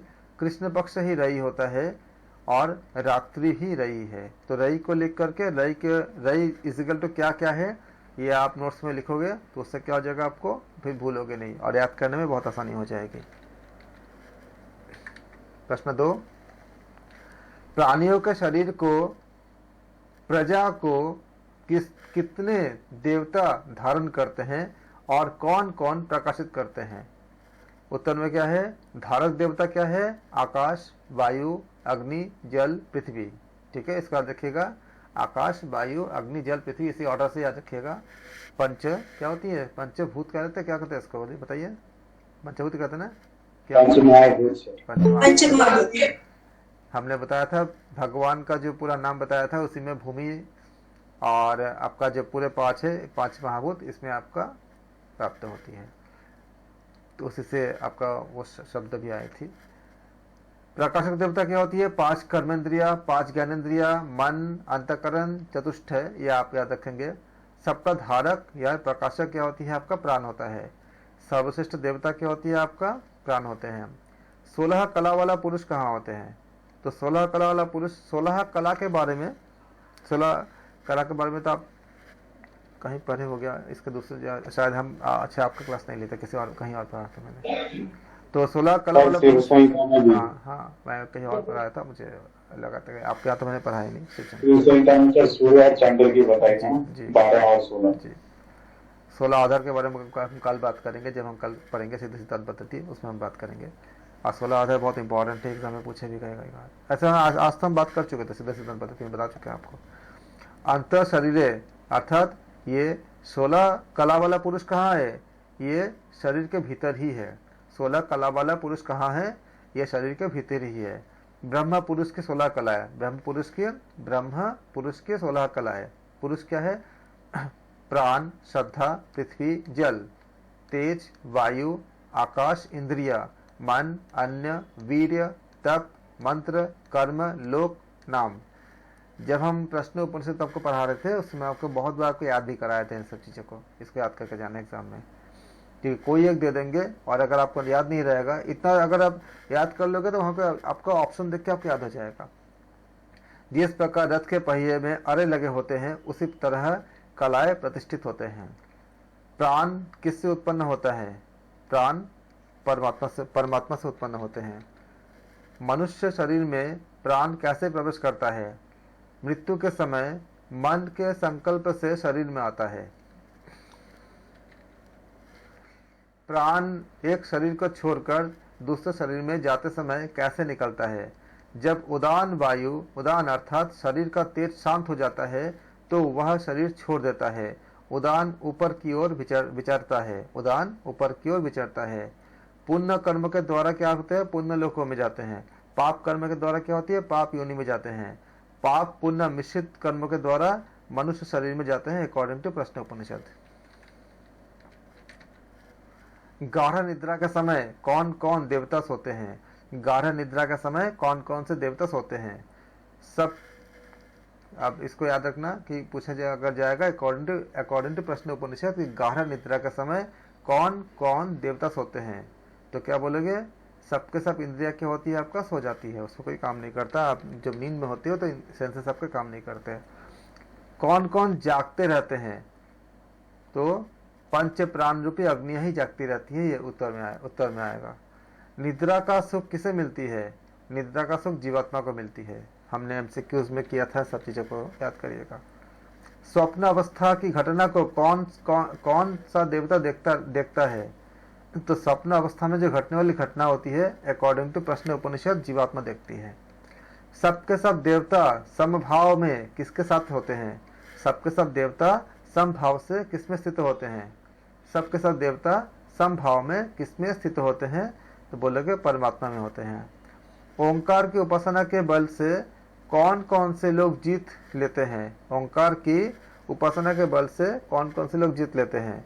तो ओंकार की उपासना का फल, ओंकार की उपासना का फल, ओंकार की एक मात्रा की उपासना ऋचाओं द्वारा मनुष्य लोग, याद रखिएगा एग्जाम के लिए, ओंकार की एक मात्रा की उपासना ऋचाओं द्वारा मनुष्य लोग, ओंकार की दो मात्रा की उपासना यजुः श्रुति द्वारा अंतरिक्ष लोग, ओंकार की दो मात्रा की उपासना, ओंकार की दो मात्रा की उपासना यजुः श्रुतियों द्वारा अंतरिक्ष लोग, ओंकार के दो मात्रा की उपासना, ओंकार के दो मात्रा की उपासना यजुः श्रुतियों के द्वारा अंतरिक्ष लोक।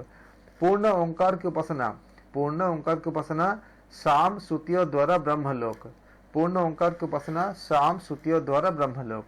विद्वान केवल ओंकार की उपासना से ही पर ब्रह्म पुरुषोत्तम को पा लेते हैं। ओम शांति।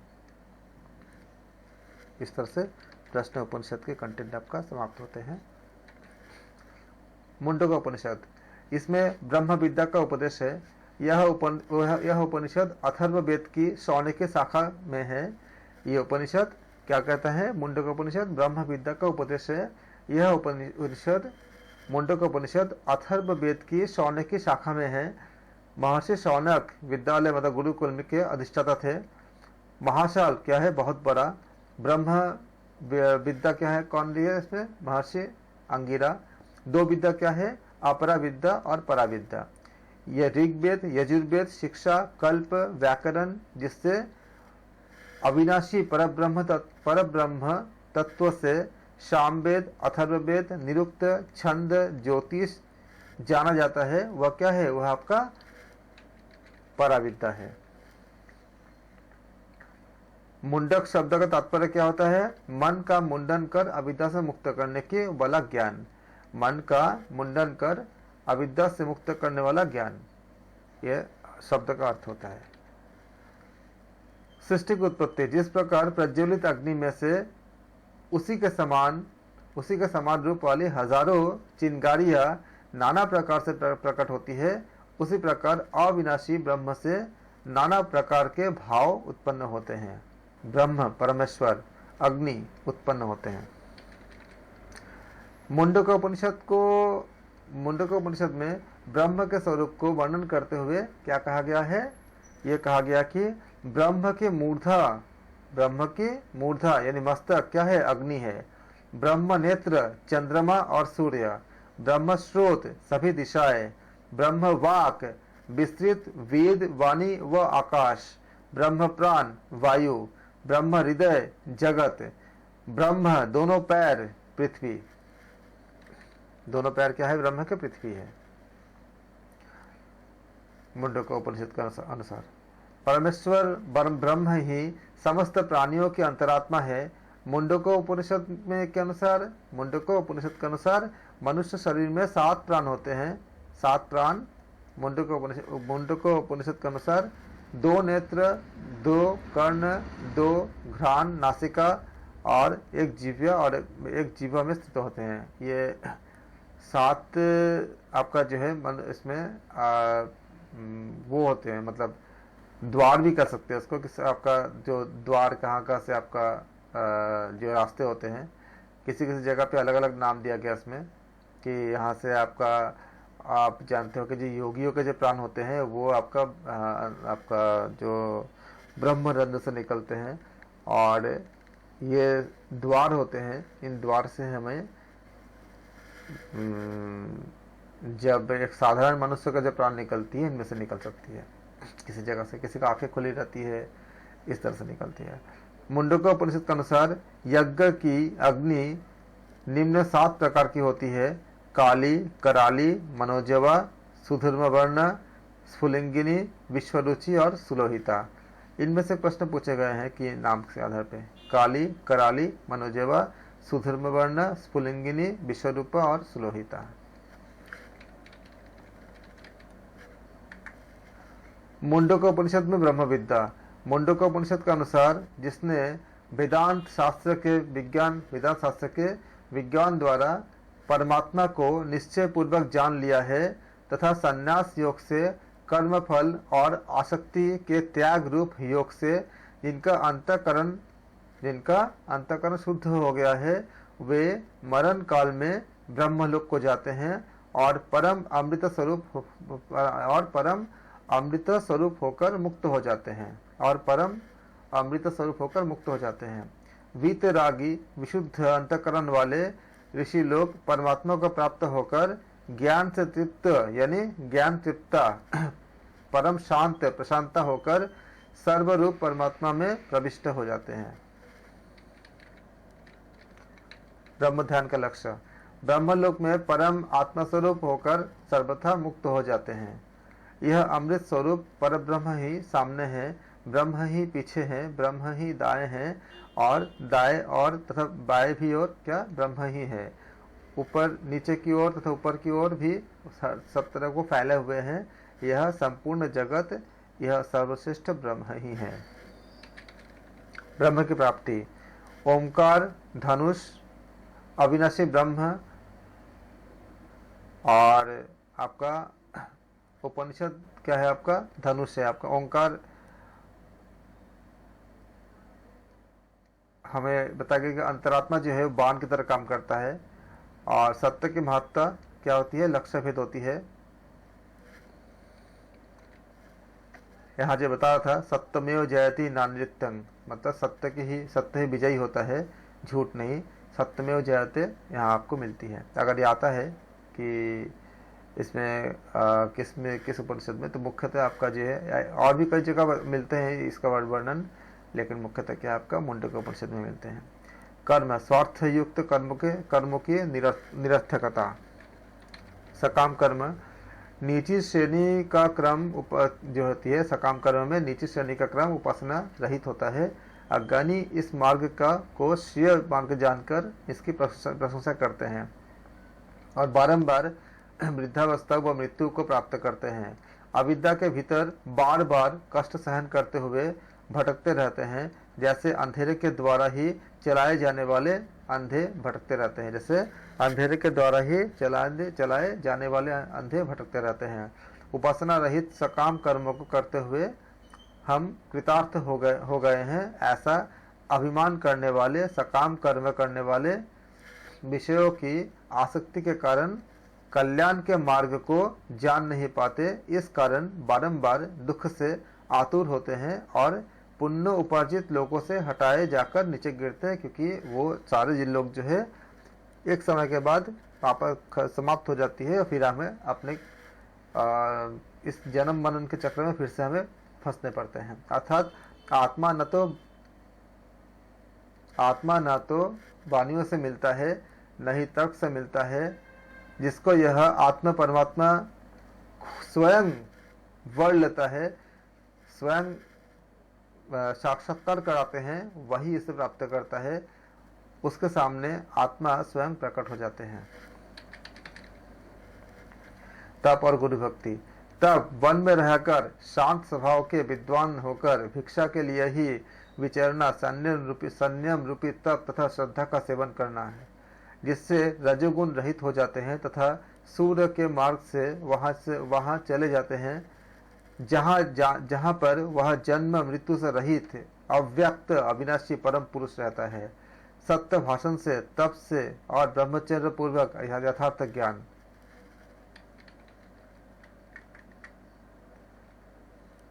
तप और गुरु भक्ति के बारे में। गुरु भक्ति कर्म से प्राप्त किए जाने वाले लोगों की परीक्षा करके ब्राह्मण वैराग्य को प्राप्त हो जाए, तब वह उस पर ब्रह्म का ज्ञान प्राप्त करने के लिए हाथ में समिधा, समिधा मतलब क्या होती है, जो लकड़ी होती है उसको समिधा कहते हैं, जो यज्ञ के लिए लेके जाते हैं, हाथ में समिधा लेकर वेद को भली भांति जानने वाले पर ब्रह्म परमात्मा में स्थित गुरु के पास ही विनय पूर्वक जाते हैं।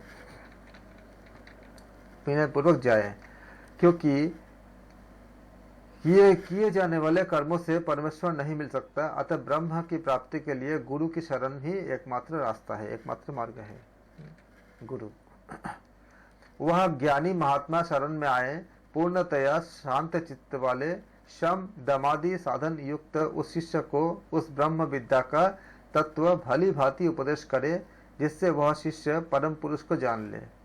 यह आपका मुंडक उपनिषद के समाप्त होते हैं। मांडुक्य उपनिषद अथर्ववेद का अंतर्गत आता है। इसमें कुल 12 मंत्र यानी 12 मंत्र है। इसमें ओंकार को अक्षर ब्रह्म परमात्मा का श्रेष्ठ संबोधन सिद्ध करते हुए ओंकार के विभिन्न चरणों एवं मात्राओं का विवेचना किया गया है। ओम ही अविनाशी परमात्मा है, संपूर्ण जगत उसका ही उपव्याख्यान है। ब्रह्म परमात्मा 4 पादों चढ़ने वाला है अकॉर्डिंग टू मांडुक्य उपनिषद। जागृत स्थान या जागृत अवस्था, स्थूल जगत अर्थात शरीर वह वैश्वानर है, प्रथम पाद में बताया गया है। स्वप्न अवस्था सूक्ष्म जगत अर्थात सूक्ष्म शरीर वह तेजस है, द्वितीय पाद में कहा गया है।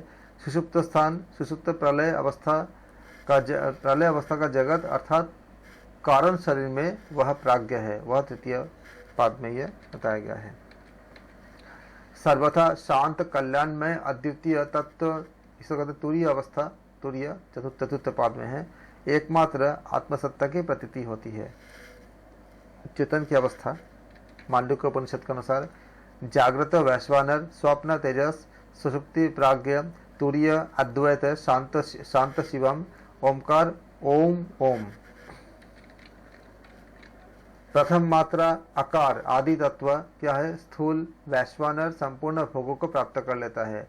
द्वितीय मात्रा क्या है, उकार उत्कृष्ट सूक्ष्म जगत में तेजस जानने वाला ज्ञान की परंपरा को उत्पन्न करता है और समान भाव, जो समभाव जिसे कहते हैं, समान भाव वाला हो जाता है तथा उसके कुल परमेश्वर को न जानने वाला नहीं होता, मतलब उस कुल में जन्म लेने वाले प्रत्येक को परमेश्वर की ज्ञान प्राप्त होती है। तृतीय मात्रा मकार, मकार मतलब क्या होती है, सुषुप्ति जगत स्थान मतलब प्राज्ञ जानने वाला, संपूर्ण जगत को जो भली भांति जान लेता है और सबको अपने में विलीन करने वाला, ये क्या है आपका मकान में। मात्रा रहित ओंकार प्रणव ही कल्याणमय अद्वितीय पूर्ण ब्रह्म का चौथा पाद है। मात्रा रहित ओंकार प्रणव ही कल्याणमय अद्वितीय पूर्ण ब्रह्म का चौथा पाद है। इसको जान लेने से परमात्मा में पूर्णतया प्रविष्ट हो जाता है। आकार स्थूल शरीर जगत वैश्वानर, उकार स्थूल शरीर जगत तेजस, मकार कारण शरीर जगत क्या है आपका प्राज्ञ, ओंकार आत्मा जगत, आत्मा है जगत क्या है आपका शिवद्वैत, अद्वैत शिवद्वैत। आकार को जान लेने पर संपूर्ण भोगों को प्राप्त कर लेता है और सबका प्रधान मतलब आदि बन जाता है। उकार को जान लेने पर ज्ञान की परंपरा को उत्पन्न करता है और समान भाव वाला हो जाता है। उसके कुल में परमेश्वर को न जानने वाला नहीं होता, अर्थात हर किसी को परमेश्वर यानी ब्रह्म का ज्ञान होता है। मकार को जान लेने पर वह संपूर्ण कारण जगत को जान लेता है यानी माप लेता है और सबको अपने अपने में विलीन करने वाला हो जाता है। ओकार को जान लेने पर वह आत्मा अवश्य ही आत्मा के द्वारा परब्रह्म परमात्मा में पूर्णतया प्रविष्ट हो जाता है। ऐत्रेय उपनिषद। ऋग्वेदीय ऐत्रेय आरण्यक दूसरे आरण्यक के चौथे, पांचवें और छठे अध्याय को ऐत्रेय उपनिषद के नाम से जाना जाता है या कहा गया है। इसमें ब्रह्म विद्या की प्रधानता है। ब्रह्मांड क्या है? द्युलोक, अम्भ, स्वर्गलोक से ऊपर के लोक, अंतरिक्ष लोक, भूवल लोक क्या है? मरीचि, पृथ्वी लोक क्या है? मृत्यु लोक, मतलब इसको मर, जिसमें मृत्यु होती है इसलिए इसको मर कहते हैं इसको। पातालादि लोक को क्या कहते हैं? आप, यानी जल। ब्रह्म, इंद्र, प्रजापति, समस्त देवता, 5 महाभूत, समस्त मिले हुए छोटे छोटे बीज रूपी समस्त प्राणी, अंडज, जरायुज, स्वदेज, उद्भिज तथा घोड़े, गाय, हाथी, मनुष्य और जो कुछ भी यह जगत है, आपका पंखों वाला, चलने फिरने वाला और नहीं चलने वाला प्राणी, जितने भी प्राणी है, प्राणी का समुदाय, ये सब कुछ ब्रह्मांड, सब कुछ ब्रह्मांड ही है। मतलब आपका सब कुछ ब्रह्म से उत्पन्न हुई है, अर्थात ये ब्रह्मांड में है। ब्रह्मांड की स्थिति का आधार प्रज्ञा स्वरूप परमात्मा ही है। ब्रह्म क्या? इसमें ब्रह्म के 3 आश्रय यानी 3 स्वप्न। पहला क्या है आपका? हृदय गुहा, फिर क्या का? परम धाम, फिर क्या आपका? संपूर्ण ब्रह्मांड। विहति यानी ब्रह्मरंध्र द्वार, विहति क्या है? ब्रह्मरंध्र कहते हैं इसको। तो विहति यानी ब्रह्मरंध्र द्वार से ब्रह्म ने मनुष्य शरीर में सजीव के, मनुष्य शरीर मतलब जो सजीव है, सजीव के भीतर क्या हुआ? प्रवेश लिया। इदंद्र क्या? ब्रह्म। इसमें इस उपनिषद में क्या बोला गया है? इदंद्र यानी ब्रह्म। परब्रह्म इदंद्र नाम वाला है, इसको आप याद रखेंगे उपनिषद के नाम के साथ। परब्रह्म इदंद्र नाम वाला है और इसे गुप्त रूप से इंद्र नाम से भी पुकारते हैं। पुनर्जन्म, जीवन की व्याख्या, आत्मा, प्रथम जन्म, ये 3 जन्म के बारे में बताया गया इसमें। वीर रूप में गर्भ में उत्पन्न होने वाला माता के शरीर में प्रवेश करना ही पहला जन्म है, जो हम सबके जैसे हमारे जन्म होती है।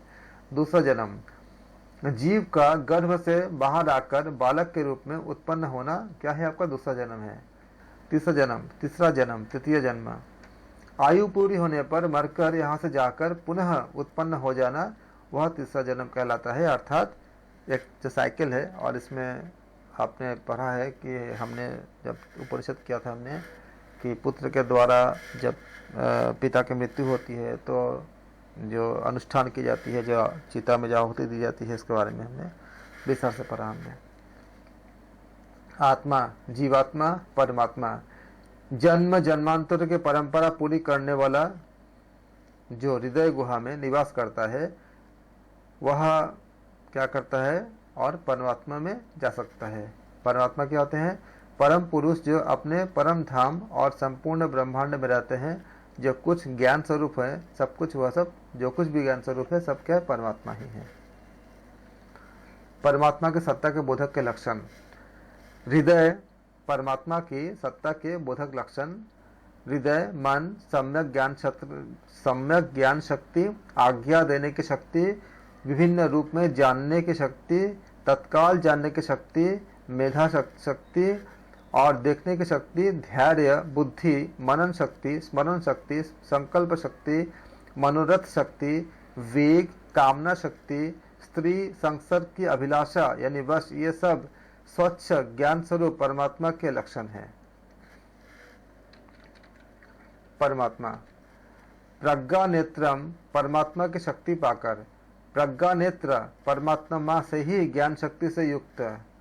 प्रज्ञाने प्रतिष्ठितम, परमात्मा में स्थित हो। प्रज्ञा प्रतिष्ठा, प्रज्ञान स्वरूप परमात्मा ही आधार। प्रज्ञान ब्रह्म, प्रज्ञान ही ब्रह्म है। स्वच्छ ज्ञान यानी निर्मल ज्ञान।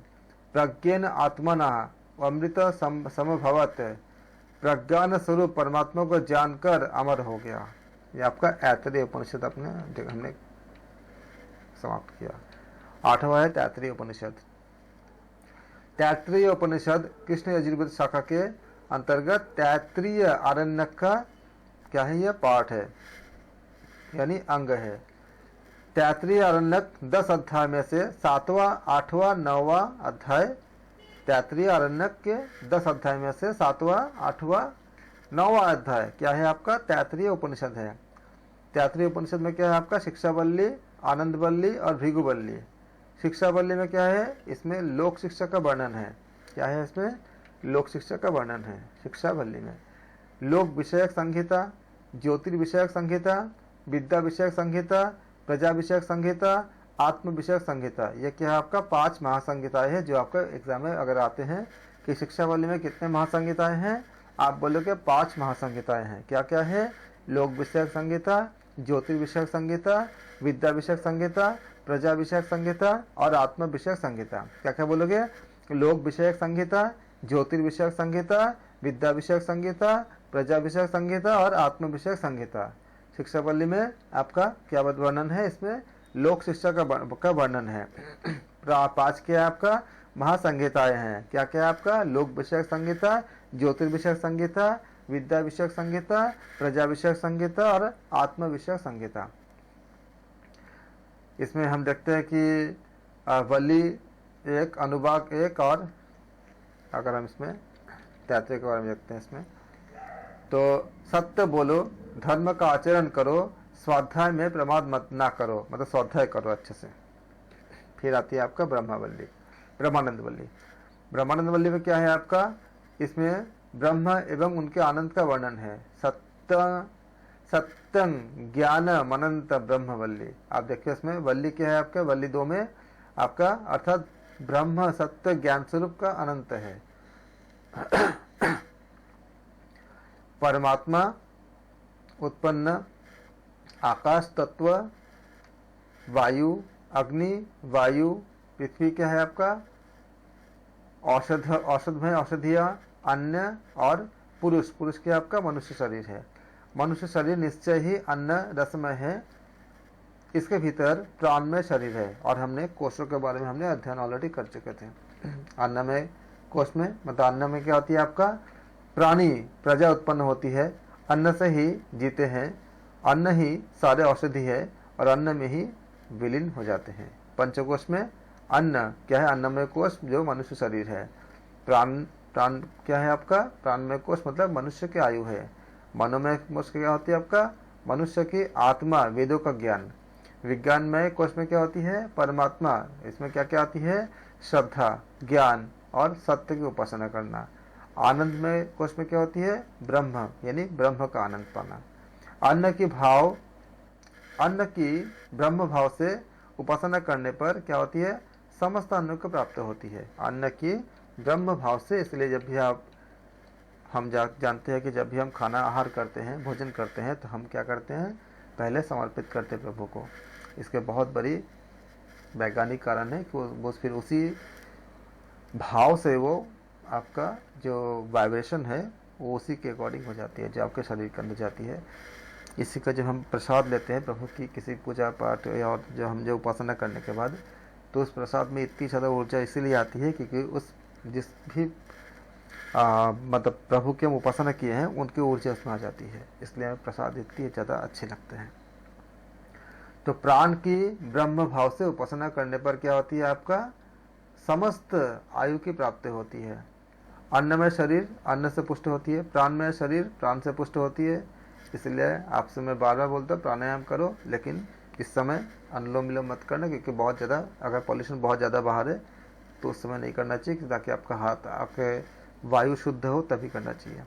मनोमय शरीर ज्ञान से पुष्ट होती है, विज्ञानमय शरीर किससे होती है, श्रद्धा, ज्ञान और सत्य से पुष्ट होती है, और आनंदमय शरीर से क्या होती है, आनंद से पुष्ट होती है। प्रेम या आनंद ही क्या है, परमेश्वर है। फिर क्या आता है, भृगुवल्ली। इसमें वरुण ऋषि एवं उनके पुत्र भृगु के भव्य ब्रह्म संवाद का वर्णन है। इसमें वरुण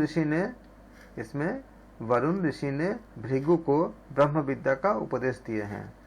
अन्न की उपासना, अन्न ही ब्रह्म है, तप ही ब्रह्म है, प्राण ही ब्रह्म है, मन ही ब्रह्म है, विज्ञान ही ब्रह्म है। आनंद ही ब्रह्म है। अर्थात देखिए हर एक कोश के बारे में बताया गया है कि ये ब्रह्म है। अन्न का सम्मान, अन्न की निंदा न करे वह ब्रह्म, वह व्रत है। अन्न की अवहेलना न करे वह एक व्रत है। अन्न को बढ़ाए हैं यह वह भी एक व्रत है। अपने घर पर किसी अतिथि को प्रतिकूल उत्तर ना दे वह एक व्रत है। लेकिन स्थान काल पात्र के अनुसार आप अगर आप जीवन में अगर उतारते हो तो देख लेना कि आपका कोई दुरुपयोग ना करे। अगर कोई दुरुपयोग हो या आपका सुरक्षा में कोई खतरा हो तो ऐसे जगह पे एप्लीकेबल नहीं होता। कि कोई चोर आए, कोई उचक्का है, अगर आपसे मतलब अतिथि के रूप में आता है तो उस समय उस हिसाब से उस समय हमें देख के करना चाहिए कि आप अपने जो आज के युग के हिसाब से अपने रक्षा करते हुए सारा कुछ पालन करना चाहिए। परमात्मा का विभूति रूप वर्णन वल्ली 3 में कहाँ मिलते हैं आपको? अनुभाग 70 में मिलते हैं। परमात्मा वाणी में रक्षा शक्ति के रूप में, परमात्मा प्राण और अपान में प्राप्ति और रक्षा दोनों शक्ति के रूप में है। परमात्मा हाथों में कर्म शक्ति के रूप में है। परमात्मा पैरों में चलन शक्ति के रूप में, यानी कि हम जो चल पाते हैं वो किससे? परमात्मा की शक्ति से। हम जो काम कर पाते हैं किससे करते हैं? वो परमात्मा की शक्ति से करते हैं। हमारे अंदर जो प्राण अपान जो वायु जो काम करती है किससे? वो परमात्मा की शक्ति से करते हैं। परमात्मा दृष्टि में तृप्ति शक्ति के रूप में होते हैं। परमात्मा विद्युत बिजली में बल के रूप में होते हैं। परमात्मा पशुओं में यश के रूप में होते हैं। परमात्मा नक्षत्र में ज्योति रूप में होते हैं। परमात्मा उपस्थ में प्रजा शक्ति वीर रूपी और अमृत रूप आनंद देने की शक्ति के रूप में होते हैं। मतलब हमारे जो भी हम भौतिक सांसारिक जो आनंद प्राप्त करते हैं वो भी परमात्मा की ऊर्जा से प्राप्त करते हैं। परमात्मा आकाश में सबका आधार बनकर स्थित होते हैं। परमात्मा को प्राप्ति का फल इच्छानुसार भोग, इच्छानुसार रूप वाला ये जब प्राप्त होते परमात्मा को तो अपनी इच्छानुसार जो भोग करना चाहते भोग हम कर सकते हैं। इच्छानुसार रूप वाला हो जाते हैं और सब लोगों में विचरण करता हुआ शाम का गायन करते हैं। इस तरह से हमारा उपनिषद क्या होती है? समाप्त होती है।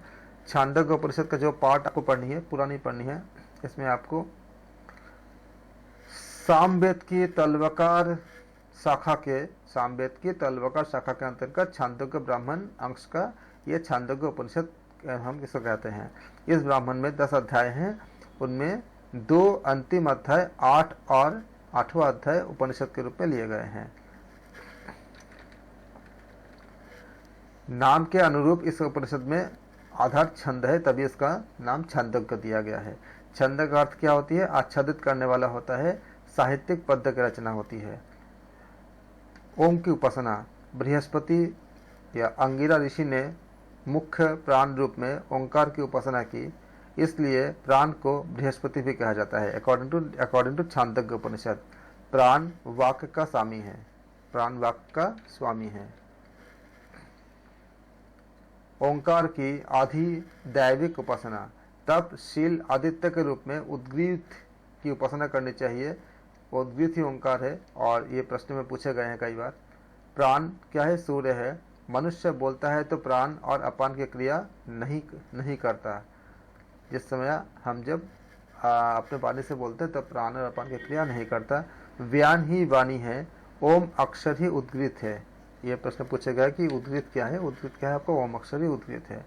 जो ज्ञानी इस अक्षर ब्रह्म ओम को जानकर उपासना करते हैं वह अमृत और अभय रूप अक्षर ब्रह्म ओम में ही प्रविष्ट करते हैं। जो ज्ञानी इस ये जो अक्षर है ब्रह्म हम कहते हैं, जिसका हम लोग ब्रह्म ओम कहते हैं, अक्षर ब्रह्म कहते हैं। जो ज्ञानी इस अक्षर ब्रह्म ओम को जानकर उपासना करते हैं वह अमृत और अभय स्वरूप अक्षर ब्रह्म ओम में ही प्रविष्ट हो जाते हैं। शांडिल्य विद्या बहुत महत्वपूर्ण है एग्जाम्स के लिए। छांदोग्य उपनिषद अध्याय 3 खंड 14 में बताया गया है यह संपूर्ण जगत ब्रह्म है। यह ब्रह्म से उत्पन्न होता है, उसी में लय होता है और उसी से संचालित होता है।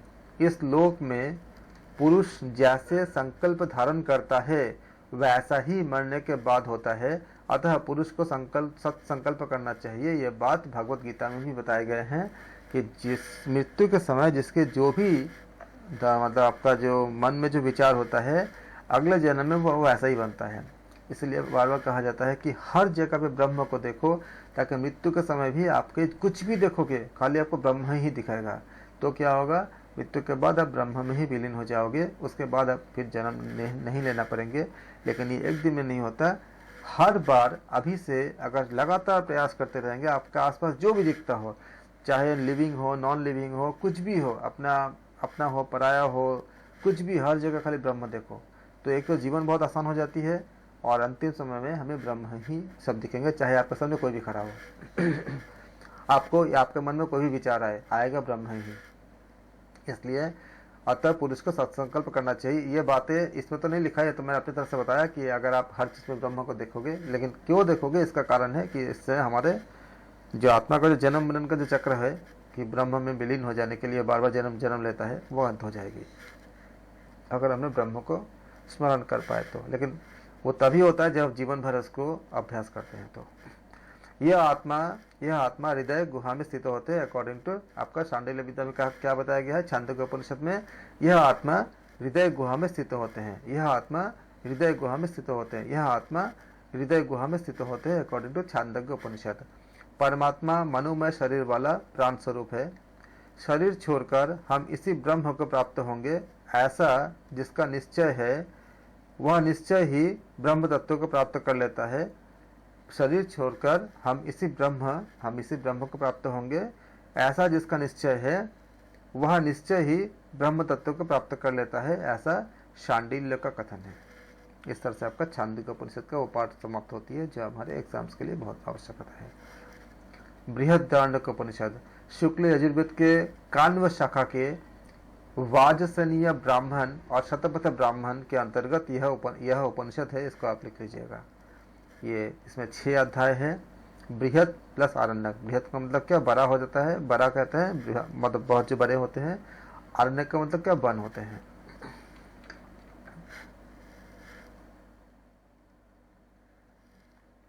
आत्मा, यह आत्मा समस्त जीव का आश्रय प्रदाता है।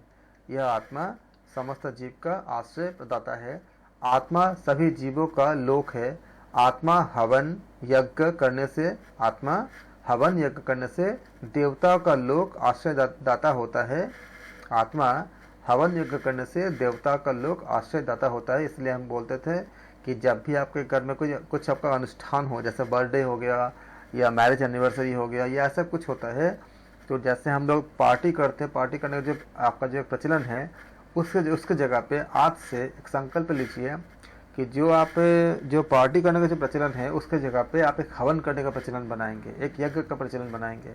अपने घर में उस दिन एक यज्ञ कराएंगे, एक हवन कराएंगे, और जैसे लोगों को बुलाते हैं, बाकी आप अनुष्ठान वैसे ही कीजिए जैसे करते हो, लेकिन उसमें आप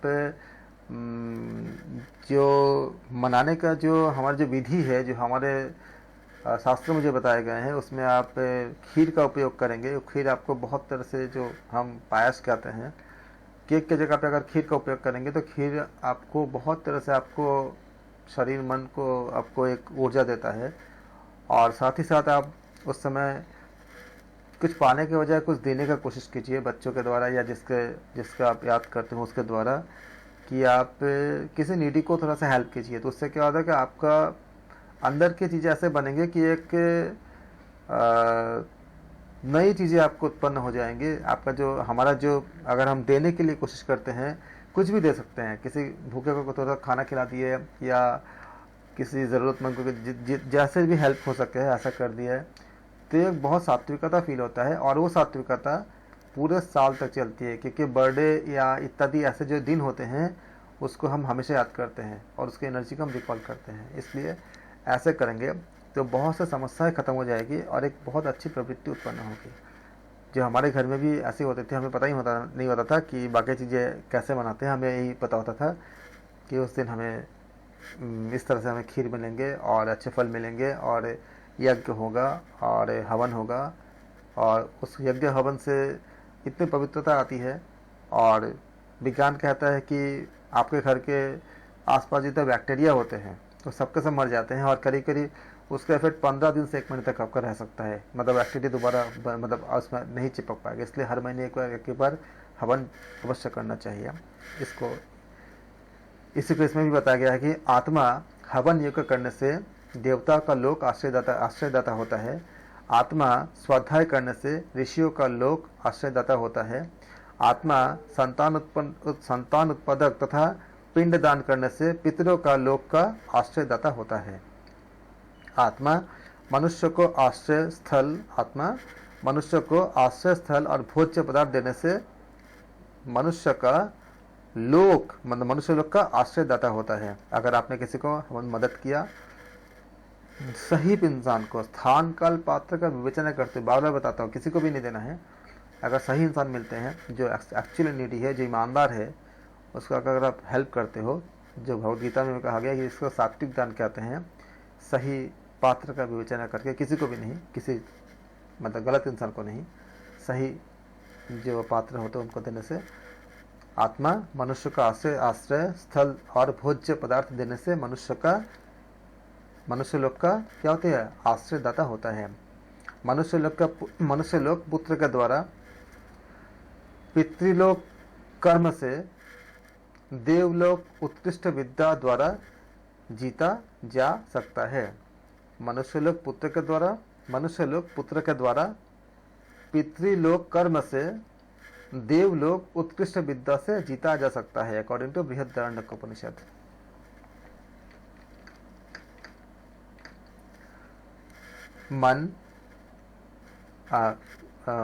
वाणी मतलब वाक। वाणी क्या है आपका, पृथ्वी प्लस अग्नि, याद रखिएगा। मन द्यूलोक प्लस आदित्य, कभी शोकग्रस्त नहीं, जो दिव्य होते हैं। प्राण जल और चंद्रमा, देवत्व के कारण पाप समीप नहीं आ पाता। आत्मा के 3 स्वरूप के बारे में, नाम मतलब वाक, रूप चक्षु, कर्म जीवात्मा। ब्रह्म के 2 रूप बताए गए हैं, एक मूर्त या मूर्त और दूसरा मृत और अमृत।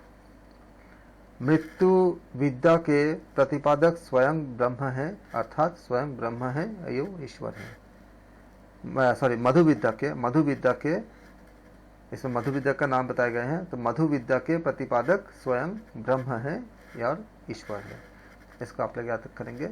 और इस तरह से जो MCQs बनेंगे, आपका मधु विद्या के ऊपर कई प्रश्न पूछे जा चुके हैं कि मधु विद्या के प्रतिपादक कौन है, तो आप बोलोगे मधु विद्या के प्रतिपादक कौन है, स्वयं ब्रह्मा है, अर्थात ब्रह्म है। ब्रह्मा और ब्रह्मा में अलग अलग है। ब्रह्मा एक पद है, जबकि ब्रह्म पद नहीं है, अनंत ऊर्जा है। ब्रह्म है, ईश्वर है। इस तरह से आपका 10 के 10 उपनिषद के जो शॉर्ट में हमने जो कोशिश किए थे कि आपको 1.5 आवर के वीडियो के अंदर हम इसको एक समराइज कर दें, जिससे आपको हेल्प हो जाएगा रिवीजन करने के लिए। तो हमने 1.5 घंटे के अंदर ही इस वीडियो को हमने समाप्त किए हैं।